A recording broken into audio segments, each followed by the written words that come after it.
Wasn't chosen for being the best at one thing. He was chosen for being willing to show up. August 1st. On this day of the wheel, we celebrate one of the oldest harvest festivals still practiced today, Lughnasadh.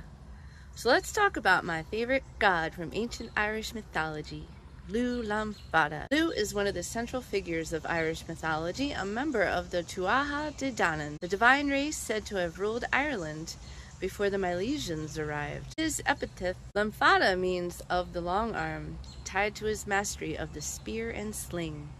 What makes Lugh distinct is that he doesn't have one specialty, he has all of them. When he arrived at the court of the Tuatha De Danann, he was asked what skill he brings. He offers one after the other: carpenter, smith, warrior, harpist, poet, physician, sorcerer, and is turned away each time because they already have someone in that role. Finally, he asks if they have anyone with all of these at once.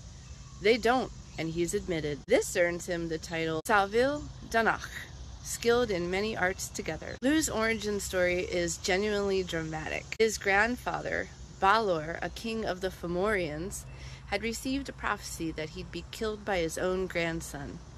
To prevent it, Balor locked his daughter, Ethne, away in a tower, isolated from all men. But Cian of the Tuatha De Danann reached her anyway, some versions say with the help of a druidess, and Ethne bore a child, some say triplets. True to the prophecy's shadow, Balor ordered the infant drowned, but the child survived. He was rescued from the sea and given into fosterage rather than raised by his birth parents. Fosterage is a key piece of this story and of Irish culture more broadly.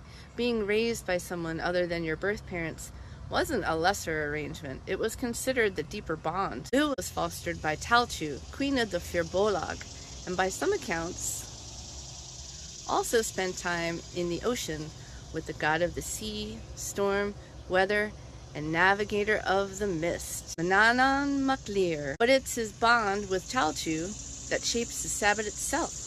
She is said to have cleared the plains of Ireland for agriculture and died from the exhaustion of that labor. Lugh, grieving his foster mother, established a funeral feast and games in her honor at Tailtiu. That gathering is the root of Lughnasadh. So in a real sense, this sabbat exists because of how deeply Lugh loved the woman who raised him, not the one who bore him. Lugh's archetype is mastery through versatility. The idea that skill isn't about one perfected gift, but about showing up with everything you have until you find where it's needed. He is also tied to the bright or solar side of Celtic myth. Some scholars link his name to a root meaning light or shining. And it is also very much about how chosen family and fostering can shape a person as much as, or more than, blood.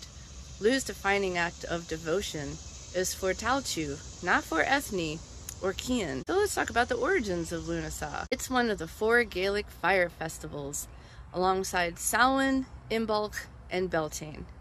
Historically, it marked the first fruits of harvest, particularly the first grain, rather than a fixed calendar date. Its documented history traces to the Tailtiu Games at Tailtiu, founded, per legend, by Lugh in Tailtiu's memory. The games include athletic competition, matchmaking, and trial marriages, trading, and political assembly. The name survives directly in modern Irish Gaelic. Lughnasadh is simply the word for August. So how is it celebrated? Bread and grain, baking from the first harvested wheat, sometimes offering the first loaf back to the land. Games and gatherings, echoing the Tailtiu Games.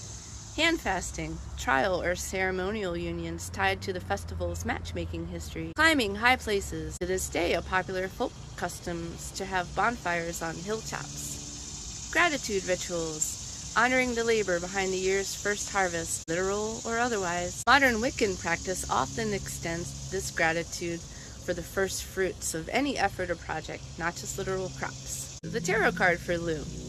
This wasn't an easy choice because my knee-jerk reaction for the bright one was the sun, right? But the 8 of Pentacles fits better for Lugh. It's the card of the craftsman.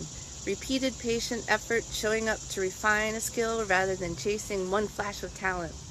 That's Lugh's whole story. He didn't get his seat by being the best at one thing. He He got it by mastering many things through sheer willingness to keep trying. Ask yourself what you've been quietly perfecting this year that's ready to be seen. The god of this sabbat wasn't chosen for being the best at one thing. He was chosen for being willing to show up. Surround yourself with mastery and gratitude, moonflowers, and happy Lughnasadh.